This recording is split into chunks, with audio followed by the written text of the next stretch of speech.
Computers may not be as human as the HAL 9000, but there are some systems that are at least trying for the human touch, and one may actually be the nearly perfect employee.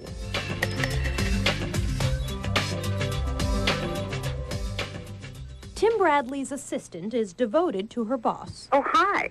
She never takes vacation, and she's always at her desk. I have some business for you to address. But Bradley has never met his loyal companion. That'll be all for now.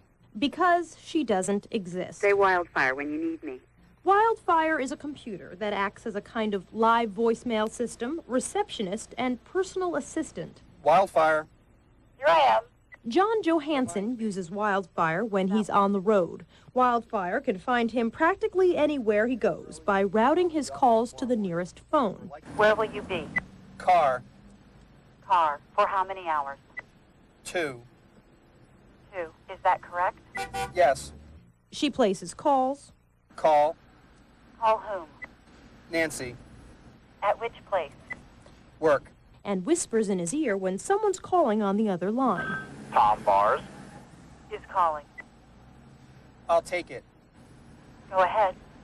Wildfire keeps track of schedules, appointments, and reminders. Morning or evening? Morning. November 8th at 7 in the morning. Is that correct? Yes.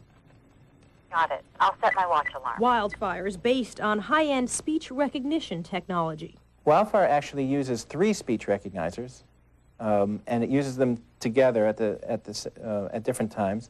It has a continuous recognizer for numbers and digits. It has what we call a discrete recognizer for words and phrases, and it has a special recognizer just for yes and no. But users like Laura Sakar says what sets the service apart from other electronic assistants is Wildfire herself. People really start to feel like she's a person, and it actually kind of adds a personality to my office, probably more personality than you often get when you have someone that's alive working for you, which is kind of ironic. One of the things about Wildfire is that she's just always very cheery. Everyone that is a contact within the Wildfire system for me always remarks when they call in and she recognizes her voice and she says, "Oh, hi," and they always remark that she sounds genuinely glad to hear them. Genuinely glad that they called. Wildfire developers intentionally programmed human-like attributes into the service, including a personality. There's a lot of thought that if she just says "I," that now it has human qualities. But it's not true. It's a matter of how the interaction works and what she says and what you say and the feeling that you get. So, for example, we avoided using any of the terms that people actually are used to in voicemail. For example, you don't hear the word play in Wildfire. When she says, "You have a message from Bill Warner," you don't say play. That would be talking to a machine. You say, "What's it say?" Wildfire even has a sense of humor. Wildfire. What can I do for you? Tell me. Tell you what? What does a cow say? One thing's very clear about something feeling like a person, even though it's a machine, and that is if it responds to speech and it does it fast enough and it does it in a way that feels real, you'll get much more of a sense of it being real. Do me a favor. What kind of favor? I'm depressed. You know, you deserve a day off. Okay. You end up with the same feelings that you have when you're talking to a person, and you feel good when things are going well, and you get upset when things aren't going well. Do me a favor. And there are times when communication with Wildfire breaks down. Remind me. What kind of favor?